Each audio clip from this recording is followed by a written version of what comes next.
Do you want to build a car and you want to have fun, but you're like me, you like weird shit? Well, lucky for you, if you bought a GM product, GM is like Legos and they reuse everything they can between their cars. Nissan's really big about it too. But anyway, so this is my 2023 Buick Envision. This is generally one of my favorite cars that you could buy on the market right now. And I know a lot of people are like, it's a fucking crossover. Why would you like it? Because it's comfortable, it's quick. Hell, this thing is more fun to drive than the Honda Civic Si I had beforehand. The only thing that's missing out of this one is a manual gearbox. But I mean, other than that, I'd take this over the Honda. And I know there's going to be at least one person that come, you'd rather a Buick over the Honda Civic? Why? Because the Honda Civic was a pile of junk. It was a 2023. I kept having electrical issues and overheating issues. At one point, it locked my child in the car. Literally, I got out of the car, closed the door, went to get my kid out the back seat at her daycare to drop her off. It locked all four doors and refused to unlock. Yeah, I had intermittent problems with that car like this, so it just got to the point I was very, very, very angry with it and got rid of it. But I digress. This car has been flawless and it's been fun, but I'm getting off topic. But no, GM is really good about being Legos with their stuff. So when I was set out to modify this car, originally I thought about building an off-roader out of it, but then I was like, you know what? I'm always on the highway. Why do I need an off-roader? And then I got to thinking about it. This car is moderately quick for what it is. And I know there's going to be one person go, oh, no, it's an SUV. It can't be fast. We took this car to the drag strip. I know there's going to be at least one of you that really, you took a crossover to the drag strip. Yes, we did. Gulfport Dragway down here in Gulfport. And this 4,000 pound, 4-cylinder SUV would put down 14.2 in a quarter mile. This car is stock. I haven't done shit to it besides throw a K&N air filter and remove the giant baffle on the intake. That's it. So I got to thinking, how can I make this car even faster?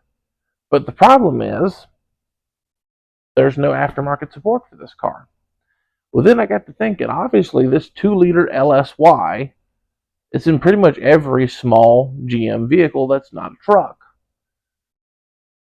And it's obviously in the Chevrolet Camaro and the Cadillac CT4. So that means I could find parts. Well, I got to digging a little bit, and I could do more than that.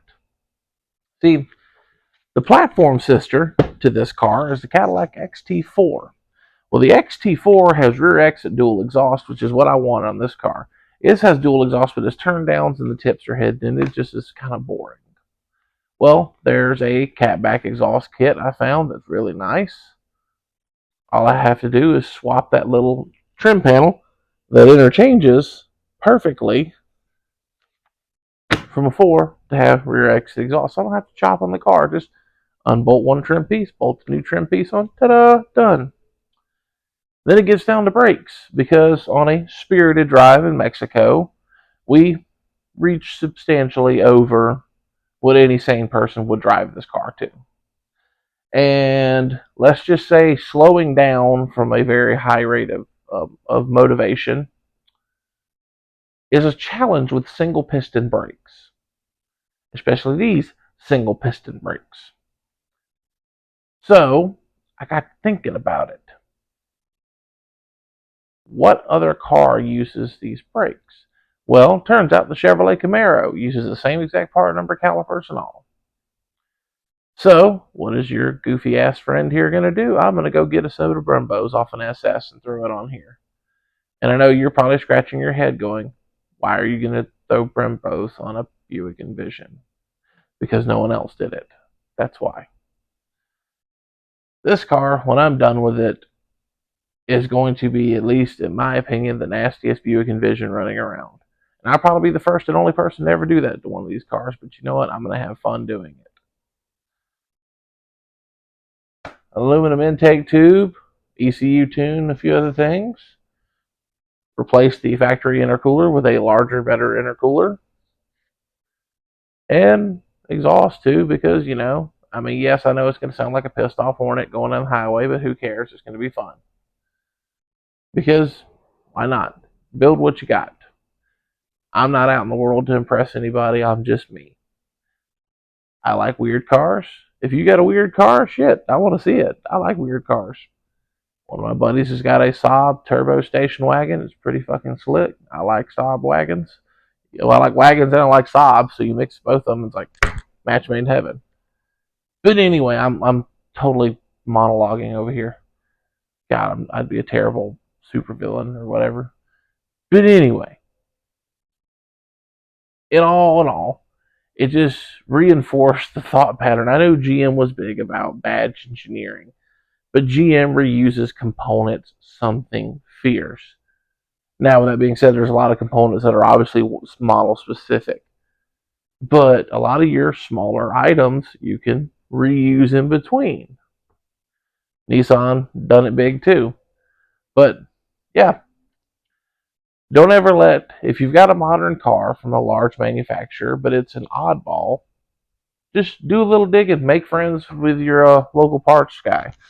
Or if you work at the dealership and you are a parts guy, you already know what the hell you're doing. But, make friends with the guy at the dealership. It might hook you up and help you out with cross-referencing part numbers and finding the pieces you need to build the car you want.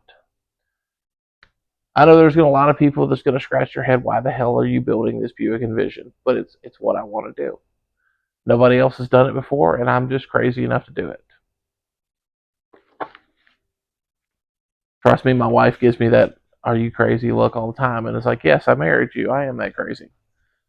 And if your girlfriend tells you, no, you can't build a car, remember, girlfriends are temporary. Race cars are forever. Have a great night. Thank you for watching.